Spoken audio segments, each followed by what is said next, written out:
Like, I don't think logistically we don't have to come up with the actual The science of that. We're not catalysts. So I feel like if we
되게 불평한 사이다 지금.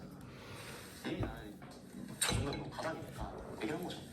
튀어나가겠습니다. 그러니까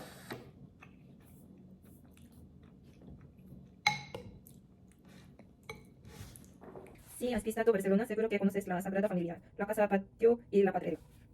Pedrera. Muy bien, 동사 두 개. ¿Has visto? 그리고 ¿Conoces? 검색 주머니. 자, 여기 C로 시작했습니다. 우리 if라는 표현이 뭐죠? 뭐가 명이고요. 그리고 제곱게 되는 요청 뭔데요? 뭐라고? 확신한다. 라는 뜻. 제곱게. 뒤에 아무 문장 하나 넣어줘야 됩니다. 자, 그럼 첫 번째 동사 아시시가 넣어줘야겠죠? tú. 또 보시죠. 해보기로 하고요. 두 번째 것이 시초가